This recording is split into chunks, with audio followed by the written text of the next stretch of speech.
बिस्मिल्लाहिर्रहमानिर्रहीम। Dear students, welcome to the physics class. Physics में last week की जो लास्ट क्लास थी उसमें हमने चैप्टर नंबर 7 के 4 न्यूमेरिकल्स हमने अटैम्प्ट किए थे। चैप्टर नंबर 7 का नाम है uniform circular motion and gravitation.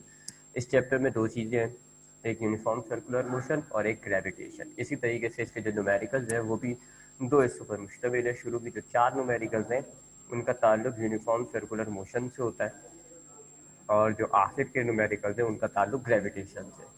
तो सर्कुलर मोशन के जो न्यूमेरिकल्स थे वो तो हमने अटैम्प्ट कर लिए थे। लास्ट न्यूमेरिकल जो था वो एक लड़का पत्थर को बांध कर, ये वाला पत्थर को 200 ग्राम पत्थर को बांध कर 2 मीटर का एक स्ट्रिंग लेता है और उसके ज़रिए उसको गोल गोल घुमाता है 2 मीटर पर सेकंड की रफ्तार के साथ। तो हमें टेंशन बतानी थी जो हमने कैलकुलेट कर दी थी जी 0.4 न्यूटन। अब हम ग्रेविटेशन के चैप्टर में आते हैं, ग्रेविटेशन के सॉरी पार्ट पे आते हैं। थोड़ा सा इसको रिवाइज करें। हमने पढ़ा है इसी चैप्टर में कि लॉ है जी एक सर आइजैक न्यूटन का पेश करदा लॉ ऑफ यूनिवर्सल ग्रेविटेशन। इस लॉ के मुताबिक हर 2 चीज़ एक दूसरे पर फोर्स ऑफ अट्रैक्शन अप्लाई करती हैं, उसको हम ग्रेविटेशनल फोर्स भी कहते हैं। ये जो ग्रेविटेशनल फोर्स होती है ये डायरेक्टली प्रोपोर्शनल होती है दोनों बॉडी के जो मासेस होते हैं उससे, और इन्वर्सली प्रोपोर्शनल होती है इनके जो दरमियान डिस्टेंस है उसके स्क्वायर से। फिर हमने इसका एक फार्मूला ड्राइव किया था F=G(m1m2/r²). जी ग्रेविटेशनल कांस्टेंट एक फिक्स वैल्यू है 6.67 मल्टीप्लाई बाय 10⁻⁻11 और m1 m2 दोनों बॉडीज का मास होता है और r जो है वो डिस्टेंस है। ठीक है, ये फार्मूला है। इसी फार्मूले के जरिए हम ग्रेविटेशनल के न्यूमेरिकल्स को सॉल्व करेंगे। तो अभी सवाल पर आते हैं जी। लिखा हुआ है compute the gravitational force of attraction between 2 boys. 2 लड़कों के दरमियान जो ग्रेविटेशनल फोर्स ऑफ अट्रैक्शन है वो कंप्यूट करें, वो कैलकुलेट करें। 2 लड़के हैं जी, दोनों का मास भी आगे आपको दिया जा रहा है। मास कितना है जी 50 और 40 kg। तो 2 लड़के हैं जी, एक का वजन है 50 किलोग्राम और एक का वजन है 40 किलोग्राम। दोनों के दरमियान जो ग्रेविटेशनल फोर्स ऑफ अट्रैक्शन है वो हमें मालूम करनी है apart from each other by 1 metre. एक दूसरे से 1 मीटर दूर है। ठीक है, तो ये जो 50 kg है और ये जो 40 kg है ये दोनों बॉडीज का मास हो गया। एक को आप m1 कह लेंगे, एक को आप m2 कह लेंगे। जबकि ये जो है 1 मीटर जो एक दूसरे से ये दूर है, ये इनके दरमियान जो डिस्टेंस है वो हो गया। और जो ग्रेविटेशनल फोर्स है वो आपको मालूम करनी है। तो सबसे पहले हम डेटा पे आते हैं जी। m1 कह लेते हैं हम, रुक जाए, m1 ये हमारे पास है m1 हम कह लेते हैं 50 किलोग्राम को, जबकि दूसरा मास जो है हम उसको m2 कह लेते हैं। दूसरे लड़के का जो मास है वो हमें दिया हुआ है 40 kg। ठीक है जी, 2 मासेस हमने लिख दिए। एक लड़के का जो वजन है वो 50 किलो है, दूसरे का वजन 40 किलो है, तो हमने एक को कह दिया m1, दूसरे को कह दिया हमने m2। जबकि इन दोनों के दरमियान डिस्टेंस जिसको हम r से डिनोट करते हैं वो हमें दिया हुआ है 1 मीटर। ठीक है, तो दोनों बॉडीज 2 बॉयज हैं और दोनों का वजन जो है m1 और m2 50 और 40 kg हो गया। दोनों के दरमियान जो डिस्टेंस है वो 1 मीटर हो गया। हमें मालूम करना है इनके दरमियान जो फोर्स ऑफ ग्रेविटेशन है वो, उसका हम F से डिनोट करते हैं, तो ये हमें मालूम करना है। तो ये हमारे पास डेटा है जी। इस डेटा के अंदर हम जी की वैल्यू भी इंक्लूड कर देते हैं क्योंकि हमें पता है ग्रेविटेशनल फोर्स में जी की वैल्यू चाहिए होती है और वो होती है g 6.67 multiply by 10⁻⁻11 newton metre square पर केजी स्क्वायर, ये इसका यूनिट होता है। ठीक है जी, तो हमने इंक्लूड कर दिया क्योंकि हमें पता है कि ये ग्रेविटेशनल फोर्स जो है वो न्यूटन के लॉ से निकाली जाएगी, तो उसमें जी की वैल्यू आती है। तो that is the simplest data. ये बड़ा सिंपल सा डेटा रहा है इसका। 2 बॉडीज़ हो गई जी, एक का वजन 50, एक का वजन 40 kg। दोनों के दरमियान जो डिस्टेंस है वो 1 मीटर है। फोर्स हमें मालूम करनी है। कन्वर्जन की ज़रूरत नहीं है क्योंकि आपके पास दोनों मासेस स्टैंडर्ड यूनिट में किलोग्राम, जबकि डिस्टेंस जो है वो भी स्टैंडर्ड यूनिट में मीटर। कन्वर्जन की ज़रूरत नहीं है। फॉर्मूले पर आते हैं हम। इसमें चूँकि gravitational force of gravitational force between two bodies है, तो ये वाला फॉर्मूला लगेगा G m1m2/r², वही लॉ ऑफ यूनिवर्सल ग्रेविटेशन का। तब हम इसको अप्लाई करते हैं जी। ये हमने फार्मूला लिया G m1m2/r²। अब हम इसमें वैल्यूज डालते हैं, ठीक है जी। चलो वैल्यूज हम नीचे स्टेप पे डाल देंगे, अगले स्टेप पे डाल देते हैं। जी की वैल्यू सबसे पहले हम जी हटाते हैं, जी की वैल्यू डालते हैं। जी की वैल्यू होती है 6.67 मल्टीप्लाई बाय 10⁻⁻11। 10⁻⁻11 ज़रा मुझे यहाँ ऐसे लिखना पड़ेगा, 10⁻⁻11। ये हमारे पास हो गई जी की वैल्यू। उसके बाद है m1, ये देखें जी m1। अब हम m1 की वैल्यू डालते हैं, m1 हमारे पास है 50 किलोग्राम। तो m1 डाल देते हैं यहाँ पर हम, मल्टीप्लाई बाय m1 की वैल्यू हटाएं और m1 की जगह लिख दें 50। इसी तरह मल्टीप्लाई हो रहा है m2 से, तो m2 की जगह हम डाल देते हैं, हमारे पास m2 है 40, जबकि r की जगह उसकी वैल्यू डाल देते हैं, r हमारे पास है 1। तो that is the value we have put it in the formula. ये हमने जी की वैल्यू डाली सबसे पहले 6.67 मल्टीप्लाई 10⁻⁻11। m1 की जगह हमने डाला पहले ऑब्जेक्ट, पहले बॉय का मास 50, m2 की जगह डाला हमने दूसरे लड़के का मास 40, और दोनों के दरमियान जो डिस्टेंस है वो 1 होगी। अब सॉल्व करते हैं। f is equal to 6.67 multiply by 10⁻⁻11। अच्छा जी, 50 और 40 को हम मल्टीप्लाई कर देते हैं जी, ये 2000 होगा। Let me check, let me confirm it again जी। एग्जैक्टली 2000 ऊपर का आंसर आता है जी। 50 और 40 को अगर हम मल्टीप्लाई करें 2000 आता है। 1 का स्क्वायर 1 होता है, और नीचे का जो डिनोमिनेटर में 1 होता है, फिर हम वो उसको इग्नोर कर देते हैं, लिखते नहीं है। तो नीचे का 1 बेकार हो गया। 50 और 40 को हमने मल्टीप्लाई किया, 2000 हो गया। अब 2000 को आप इस 6.67 से मल्टीप्लाई कर लें इस वैल्यू को। एफ इज इक्वल टू, ये 2000 है, इसको हम मल्टीप्लाई कर देते हैं 6.67 से, ये आता है 13340 मल्टीप्लाई बाय 10⁻⁻11। ठीक है जी। 6.67 को आपने 2000 से मल्टीप्लाई कर दिया। अब ज़रा इस नंबर को थोड़ा सा छोटा कर देते हैं बाय यूजिंग साइंटिफिक नोटेशन। इस नंबर को थोड़ा सा छोटा करेंगे हम। f is equal to 1.3 multiply by 10⁻⁴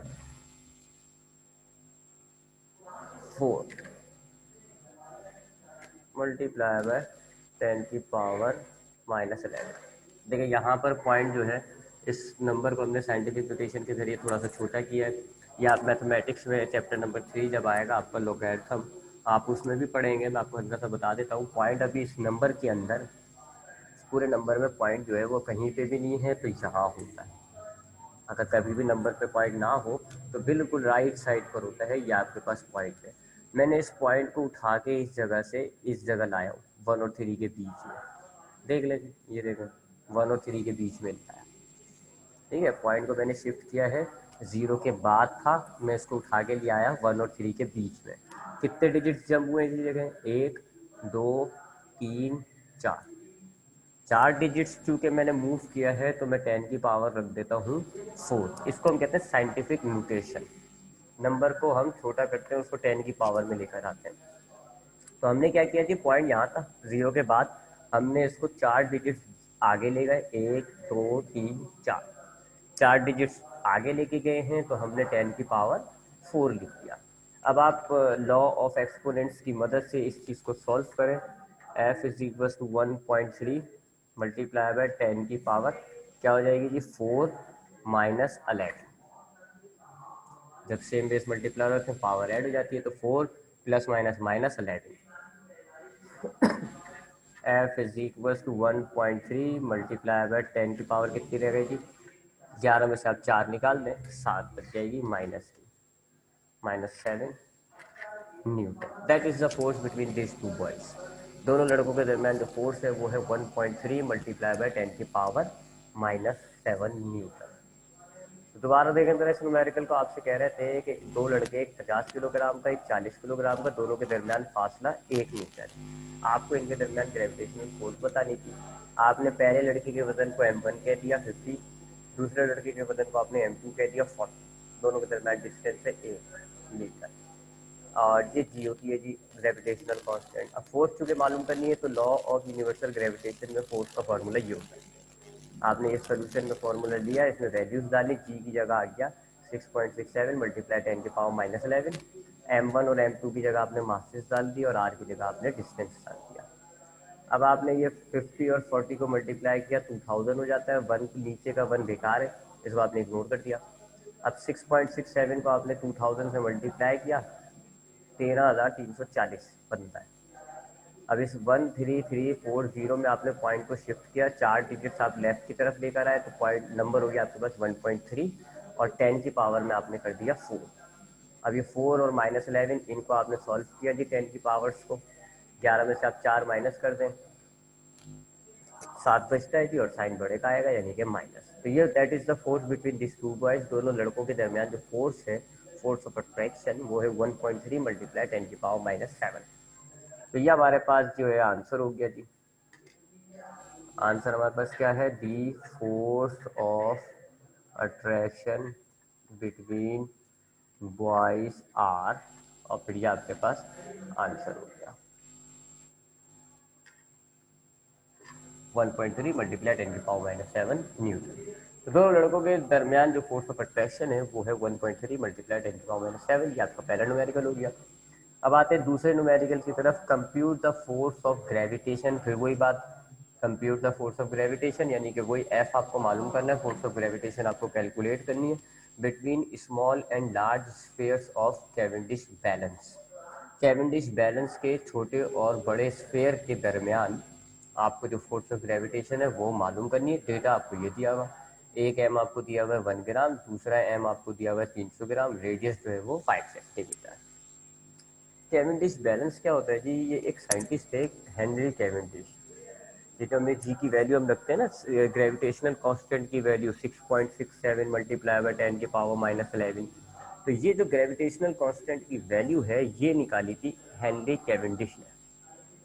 ठीक है, हेनरी कैवेंडिश ने इस वैल्यू को कैलकुलेट किया था, और हेनरी कैवेंडिश ने जिस एक इंस्ट्रूमेंट के जरिए इसको कैलकुलेट किया था, उस इंस्ट्रूमेंट को हम कहते हैं कैवेंडिश बैलेंस। उसमें दो बॉल्स होती हैं, एक बड़ी बॉल होती है, एक छोटी बॉल होती है। दोनों जो है वो एक ही रॉड से जुड़ी हुई होती है, और फिर रॉड जो है वो एक धागे से लटक रहा होता है। तो वो दोनों बॉल्स के दरमियान एक गैप हो जाता है। वो चूंकि रॉड से जुड़ी हुई है ना, एक रॉड के एक किनारे पे एक बॉल है, दूसरे किनारे पे दूसरी बॉल है। तो दोनों की जो रॉड की मेजरमेंट से दोनों के दरमियान डिस्टेंस मिल जाता है, दोनों का मास भी पता होता है, फोर्स ऑफ अट्रैक्शन। तो उसने हेनरी कैवेंडिश ने अपने इस इंस्ट्रूमेंट के जरिए जी की वैल्यू कैलकुलेट की थी। तो उस इंस्ट्रूमेंट को हम कहते हैं कैवेंडिश बैलेंस। और उस कैवेंडिश बैलेंस में दो बॉल्स होती है, एक बड़ी होती है, एक थोड़ी छोटी होती है। तो ये उसी कैवेंडिश बैलेंस का जिक्र किया जा रहा है इस न्यूमेरिकल में, कि आपसे कह रहे हैं कि फोर्स ऑफ अट्रैक्शन जो है दोनों बॉल्स के दरमियान, जो कैवेंडिश के जो बैलेंस है उसमें जो दो बॉल्स, एक बड़ी और एक छोटी, उनके दरमियान जो फोर्स ऑफ अट्रैक्शन है वो मालूम करें। डिटेल आपको दीजिए। एक है आपके पास, एक बॉल जो छोटी बॉल है उसका वजन है 1 ग्राम, बड़ी बॉल जो है उसका वजन है 300 ग्राम, और जो दोनों के दरमियान डिस्टेंस है वो 5 सेंटीमीटर है। ठीक है, तो अब हम इस न्यूमेरिकल को सॉल्व करते हैं। डेटा बना लेते हैं सबसे पहले। दोनों मासेस हो गए जी, एक हो गया m1, m1 आपके पास है 1 ग्राम, m2 दूसरा मास वो है आपके पास 300 ग्राम, जबकि दोनों बॉडीज के दरमियान डिस्टेंस यानी कि r जो है वो है आपके पास 5 सेंटीमीटर। आपको फोर्स ऑफ अट्रैक्शन जो है दोनों बॉल्स के दरमियान वो मालूम करनी है। ठीक है, तो आसान सा लग रहा है ये, बज़ाहिर तो आसान लग रहा है जी। तो हमसे कह रहे हैं कि कैवेंडिश बैलेंस की जो दो बॉल्स हैं, एक छोटी वाली उसके दरमियान उसका वजन 1 ग्राम, बड़ी वाली 300 ग्राम, दोनों के दरमियान जो डिस्टेंस है वो 5 सेंटीमीटर। आपको बताना है कि इन दोनों बॉल्स के दरमियान जो फोर्स ऑफ ग्रेविटेशन है वो कितनी है। अच्छा, अब यहाँ पर हमें कन्वर्जन करनी पड़ेगी जी, क्योंकि हमारे पास तीनों यूनिट गलत करे हुए हैं। मास इसको हमें ग्राम में दिया हुआ है, हालांकि किलोग्राम में होना चाहिए, जबकि डिस्टेंस जो है वो सेंटीमीटर में दिया हुआ है, मीटर में होना चाहिए। तो हम इन तीनों यूनिट्स को करेक्ट कर लेते हैं। सबसे पहले हम m1 को करेक्ट करते हैं जी। M1 जो है हमारे पास दिया हुआ है 1 ग्राम, और ग्राम से किलोग्राम में लाने के लिए हम 1000 से डिवाइड करते हैं। ठीक है, तो छोटा बोलूँ, ठीक है जी। M1 को मैं कन्वर्ट कर रहा हूँ, उसको यूनिट को करेक्ट कर रहा हूँ जी। 1 ग्राम मेरे पास दिया हुआ है, ग्राम से किलोग्राम में लाने के लिए हम 1000 से डिवाइड करते हैं। आपके पास M1 जो हो जाएगा वो हो जाएगा 0.001 kg। ठीक है, ये आपने M1 को करेक्ट कर लिया। अब बिल्कुल इसी तरीके से आप M2 को करेक्ट करेंगे। M2 जो है यानी सेकंड मास आपको दिया हुआ है 300 ग्राम, ग्राम से किलोग्राम में लेकर आना है, 1000 से डिवाइड करेंगे। M2 आपके पास आ जाएगा, M2 is equals to 0.3 kg। ये आपके पास M2 आ गया जी करेक्ट फॉर्म में। दोनों मासेस आपने करेक्ट कर लिए, ग्राम में दिया हुआ था, दोनों ग्राम मासेस को आपने किलोग्राम में लिया है। तो अब आपके पास M1 जो है यानी छोटा स्फीयर, उसका वजन है 0.001 किलोग्राम, जबकि जो बड़ा बॉल है आपके पास उसका वजन है 0.3 किलोग्राम। अब हम डिस्टेंस को करेक्ट करते हैं। 5 सेंटीमीटर कहा, डिस्टेंस जो है वो 5 सेंटीमीटर है। और तो हमने दोनों मासेस को करेक्ट कर लिया। M1 आपके पास था 1 ग्राम, ग्राम गलत यूनिट है, किलोग्राम में लाने के लिए आपने उसको 1000 से डिवाइड किया। अब आपके पास आ गया M1 किलोग्राम के अंदर। सिमिलरली आपने M2 300 ग्राम था, आपने उसको 1000 से डिवाइड किया, ये आपके पास किलोग्राम में आ गया। अब आप करते हैं डिस्टेंस को सही। डिस्टेंस आपके पास दिया हुआ है जी 5 सेंटीमीटर। सेंटीमीटर से मीटर में कन्वर्ट करने के लिए आप 100 से डिवाइड करते हैं। ठीक है जी, 100 से आप डिवाइड करेंगे तो आर आपके पास करेक्ट हो जाएगा जी। आर इज इक्वल टू 0.05 जी। अब आपका हो गया मीटर के अंदर। तीनों करेक्ट यूनिट आपके हो गए, तीनों को आपने करेक्ट करना पड़ा, तीनों आपने करेक्ट कर दिया यूनिट। अब आपके पास मास 1 जो है वो है 0.001 किलोग्राम, मास 2 है आपके पास 0.3 किलोग्राम, और आर जो है वो है आपके पास 0.5 मीटर। अब आप फॉर्मूला देखते हैं जी, फॉर्मूला तो वही लगेगा, हम ऊपर से कॉपी कर लेते हैं ये वाला। ठीक है, इसी फॉर्मूले को हम यूज़ करेंगे क्योंकि ग्रेविटेशनल फोर्स मालूम करनी है, और gravitational force between two object वो उस फॉर्मूले से निकाली जाती है। तो इस फॉर्मूले के जरिए हम ग्रेविटेशनल फोर्स मालूम करेंगे। ठीक है जी, इस फॉर्मूले को लिया, इस पर हम वैल्यूज डालते हैं। वैल्यूज डाल देते हैं जी। जी की वैल्यू है हमारे पास 6.67 मल्टीप्लाई बाय 10⁻⁻11, 10⁻⁻11। ठीक है जी, मल्टीप्लाई बाय M1 हमने अभी ऊपर कन्वर्ट किया है 0.001 किलोग्राम। तो M1 की जगह हम डाल देते हैं 0.001। ठीक है जी। M2 हमने कितना निकाला हुआ, कन्वर्ट किया हमने इसको भी, और कन्वर्ट होने के बाद ये आया था 0.3। तो M1 की जगह आपने डाल दिया 0.001 किलोग्राम, और M2 की जगह डाल दिया आपने 0.3। जबकि R हमने जो कैलकुलेट किया है वो है कन्वर्ट होने के बाद 0.05। ठीक है, ये हमने वैल्यूज डाल दीजिए। अब हम इसको सॉल्व करते हैं, इसी को ही कर लेते हैं जरा। अच्छा जी, अब आप क्या करोगे, 6.67, 0.001 और 0.03, इधर ऊपर से आप इन तीनों नंबर्स को मल्टीप्लाई कर लें। 6.67 को मल्टीप्लाई करें 0.001 और फिर मल्टीप्लाई करें 0.3 से, ये आएगा 0.002। ठीक है, तो मैं इन सबको नंबर्स को हटा देता हूँ और लिख देता हूँ 0.002। ठीक है जी, मैंने तीनों नंबर्स को मल्टीप्लाई कर दिया ऊपर के। तो तीनों जो डेसिमल वाले नंबर्स थे आपके पास, 6.67 वाला, 0.001 और 0.3, इन तीनों को आपने मल्टीप्लाई किया, ऊपर आंसर आ रहा है 0.02। नीचे आप 0.05 का स्क्वायर निकालते हैं जी, ये आता है 0.0025, 0.0025 स्क्वायर निकाल दिया। अब इन दोनों डेसिमल वाले नंबर्स को आप डिवाइड कर दें, जो दोनों डेसिमल वाले नंबर हैं इसको आप डिवाइड कर दें। एफ इज इक्वल्स टू, अच्छा जी, अब हम क्या करेंगे 0.002 को डिवाइड करते हैं 0.0025 से, आपका आंसर आएगा 0.8, बाकी वो जो मल्टीप्लाई बाय 10⁻⁻11 है उसको आप एज इट इज लेंगे, दैट इज द फोर्स। ये फोर्स आ गई थी आपके पास उन दोनों उन दोनों जो छोटे और बड़ा स्फीयर था उनके दरमियान जो फोर्स ऑफ अट्रैक्शन है वो है 0.8 मल्टीप्लाई 10⁻11। तो ये भी आसान न्यूमेरिकल सब ने निपटा दिया जी। आगे बढ़ते हैं। अब हमारे पास तीसरा जो है आज का वो ये है जी, two balls 40 and 20 kilogram masses attract each other with a force of 3.33 multiplied 10⁻⁻7। इस बार आपको फोर्स भी दी जा रही है। फाइंड द डिस्टेंस, डिस्टेंस मालूम करना है between the masses if the value of g is वगैरह। वैल्यू ऑफ जी आपको दी हुई है, नहीं भी दी हुई आपको पता होती है कितनी है। इस बार मामला वही है, बस आपको थोड़ी सी चेंजिंग ये कर दी कि जो आपको डिस्टेंस दिया हुआ होता था अब आपको वो मालूम करना है, फोर्स आपको दी हुई है।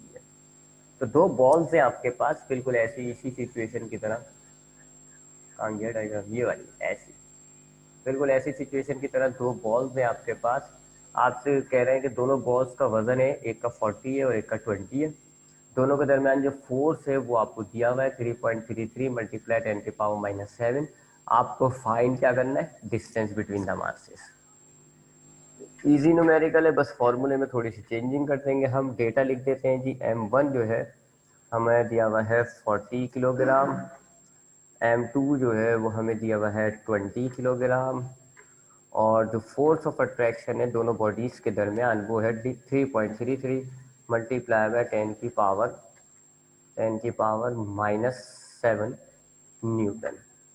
ठीक है, फोर्स ऑफ अट्रैक्शन भी हमें दी हुई है, जी की वैल्यू भी दी हुई है, चाहे तो लिख देते हैं हम 6.67 मल्टीप्लाई बाय 10⁻⁻11। इसका यूनिट है न्यूटन मीटर स्क्वायर पर केजी स्क्वायर। हमें मालूम क्या करना है, दो बॉडीज के दरमियान जो डिस्टेंस होता है वो मालूम करना है। ये चीज़ आज हमें मालूम है। ठीक है, तो दो बॉल्स हैं आपके पास, एक का वजन है 40, एक का वजन है 20। दोनों के दरमियान जो फोर्स ऑफ अट्रैक्शन है वो ये दी है 3.33 मल्टीप्लाई 10⁻⁻7। आपको बताना है कि उन दोनों बॉल्स के दरमियान जो डिस्टेंस है वो कितना होता है।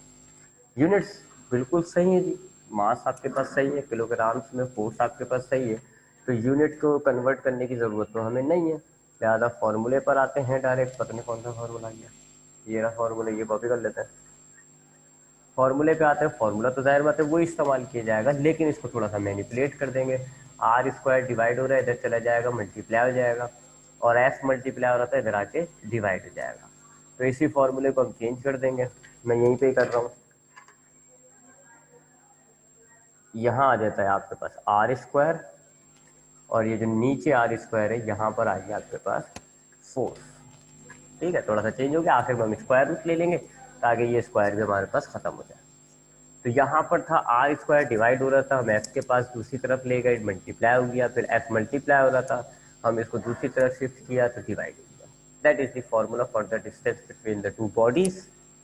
स्क्वायर है तो आखिर में आप स्क्वायर रूट ले लीजिएगा। अब हम सोल्यूशन पे आते हैं जी, सोल्यूशन पे आते हैं। फार्मूला लिया, इस फार्मूले पे अब हम वैल्यूज़ डालने का आगाज़ करते हैं जी। जी की वैल्यू हम डालते हैं 6.67 मल्टीप्लाई बाय 10⁻⁻11 की वैल्यू है 10⁻⁻11।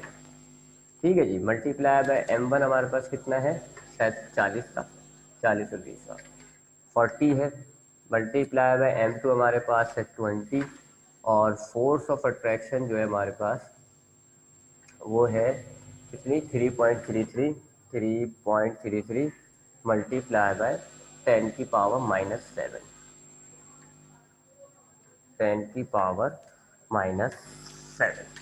ठीक है जी, ये वैल्यूज आ गई। अब आप क्या करेंगे जी, सबसे पहले ये जितने भी डेसिमल वाले नंबर हैं इनको सॉल्व करें।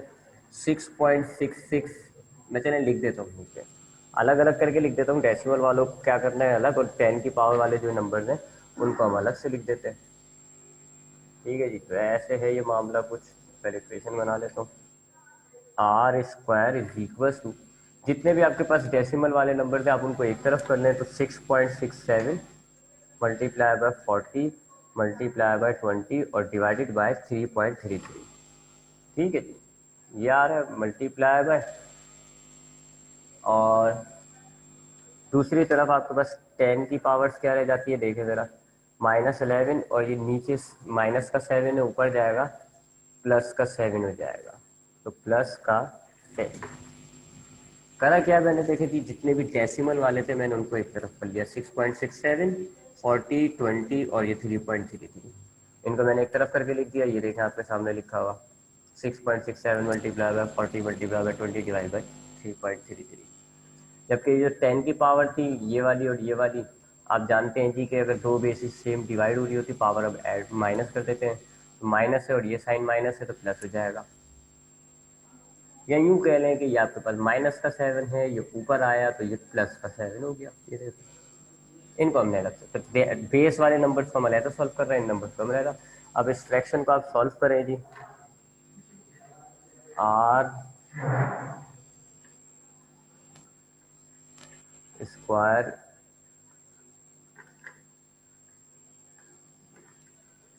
इज इक्वल, अब ये जो इस फ्रैक्शन को हम सॉल्व करते हैं, 6.67 को आप मल्टीप्लाई करें पहले 40 से, फिर 20 से, और फिर उसको डिवाइड कर दें 3.33 से, आंसर आएगा 1602.4।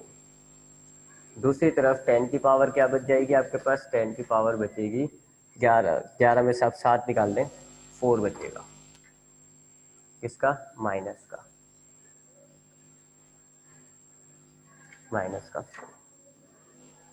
ठीक है जी, अब आप स्क्वायर रूट निकाल दें, बोथ साइड का square root on both sides, तो इधर आपके पास हो जाएगा are is equal to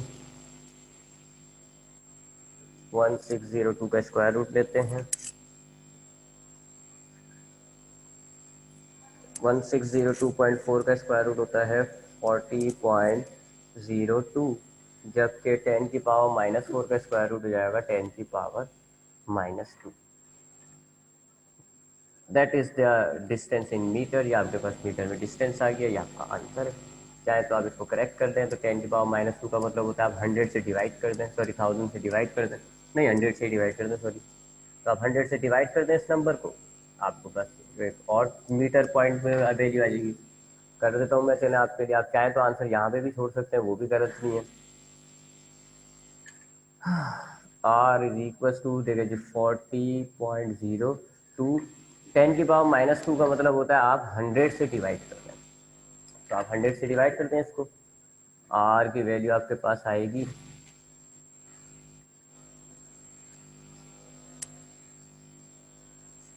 0.4 metre, ये आपके पास आंसर। तो ये चाहे तो आप आंसर इस फॉर्म में लिखें, चाहे तो आप आंसर इस फॉर्म में लिखें, बात एक ही है, दोनों आपके आंसर है, पर ये शक्ल आप तब्दील कर रहे हैं, या आपने बेस पावर की फॉर्म में लिखा हुआ है, यानी एक्सपोनेंशियल फॉर्म में, या आपने नॉर्मली लिखा हुआ है।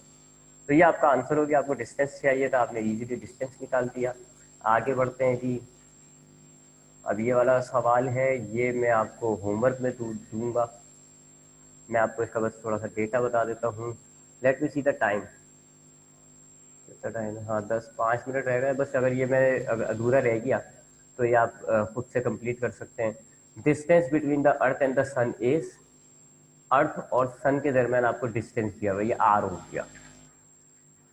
ठीक है जी, दो बॉडीज आपके पास इस बार कौन सी है, अर्थ और सन, दोनों के दरमियान आपको डिस्टेंस दिया हुआ 1.49 मल्टीप्लाई बाय 10 की पावर 11 मीटर। ये दोनों बॉडीज यानी एक अर्थ और एक सन है, इस न्यूमेरिकल में दो बॉडीज, एक अर्थ एक सन, दोनों के दरमियान डिस्टेंस दिया हुआ है। अर्थ का मास m1 कह लें आप इसको, आपको दिया हुआ है 6 मल्टीप्लाई बाय 10 की पावर 24, 10 की पावर 24 किलोग्राम। जबकि सूरज का जो वजन है, मास ऑफ सन, m2 हम कहेंगे इसको, वो हमें दिया हुआ है 2 मल्टीप्लाई बाय 10 की पावर 30 kg। ठीक है जी, दोनों बॉडीज का वजन है, एक का है 6 मल्टीप्लाई 10 की पावर 24 किलोग्राम, एक का है 2 मल्टीप्लाई 10 की पावर 30। ग्रेविटेशनल फोर्स आपको मालूम करनी है, कन्वर्जन की ज़रूरत नहीं है, डायरेक्ट फार्मूले पर आते हैं। यही फार्मूला, वो एफ वाला फार्मूला ले लेते हैं। ये है जी एफ वाला फार्मूला, ये जी m1m2/r²। इस फार्मूले को हम यूज़ करते हैं जी। सोल्यूशन वैल्यूज डालेंगे अब हम इस फार्मूले के अंदर। जी की वैल्यू होती है, सबसे पहले जी हटाएं, जी की वैल्यू डालें 6.67 मल्टीप्लाई बाय 10⁻11, 10⁻11, ये 22 लिख दिया।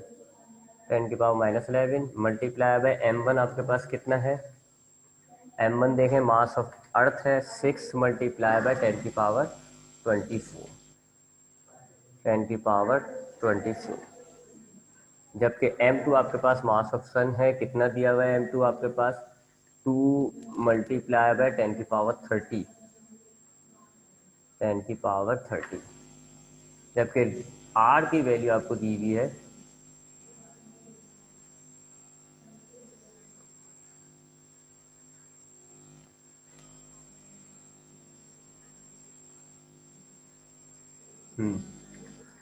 r की वैल्यू आपको दी हुई है कहाँ है, 1.49 मल्टीप्लाई बाय 10⁻11, 10⁻11। और r के ऊपर फॉर्मूले में स्क्वायर होता है तो हमने भी डाल दिया स्क्वायर। ठीक है जी। अब सबसे पहले आप ये नीचे की स्क्वायर वैल्यूज को सही कर लेते हैं जी, यानी कि ये नीचे का जो डिनोमिनेटर है ना इसका स्क्वायर निकाल लेते हैं। तो 1.49 का स्क्वायर हो जाएगा 1.49 मल्टीप्लाई बाय 1.49, 2.22, 2.22। जबकि 10⁻11 का स्क्वायर हो जाएगा 10⁻22, मल्टीप्लाई हो जाती है पावर, तो 11 को 2 से मल्टीप्लाई करें 22, ये आपके पास नीचे का स्क्वायर निकाल के आपने। तो जो डिनोमिनेटर में वैल्यू थी यानी आर, हमने पहले सबसे पहले उसका स्क्वायर निकाला। 1.49 का स्क्वायर होता है 2.22, और 10⁻11 का स्क्वायर हमने कर दिया 10⁻22। अब आप सॉल्व करें जी, वही जैसे मैंने आपको बताया, सारे जो डेसिमल वाले नंबर थे उनको आप अलहदा सॉल्व कर लें, उनको आप अलहदा से लिख देते हैं जी। एफ इक्वल्स टू, नंबर्स क्या क्या डेसिमल वाले, एक तो है 6.67 मल्टीप्लाई बाय, फिर एक है 6 मल्टीप्लाई बाय 2, और नीचे की वैल्यू है 2.22। ठीक है जी। मल्टीप्लाई बाय 10 की पावर क्या हो जाएंगी हमारे पास, ऊपर है हमारे पास -11, फिर है +24, फिर है +30, और नीचे का जो प्लस का 22 है 10⁻22, वो ऊपर आके माइनस किए जाएंगे। हमने क्या किया, 6.67, 6, 2 इन, और ये 2.22 इनको अलग लिख के हमने देखा। 6.67 multiply bye 6 multiply by 2 divided by 2.2। जबकि जो 10 की पावर्स वाले नंबर थे, 10⁻11, इसमें हमने प्लस की 10⁻24, प्लस की हमने 10⁻30, और ये प्लस का 22 था नीचे वाला, ये ऊपर का आया, ऊपर आया तो माइनस का हो गया। अब हम इनको सॉल्व करते हैं, ये फ्रैक्शन को सॉल्व करें हम।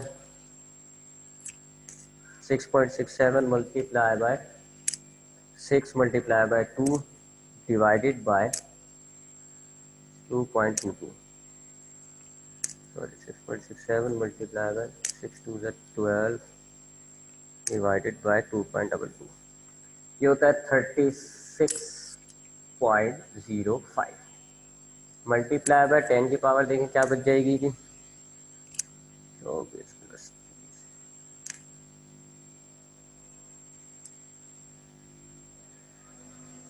+ 23।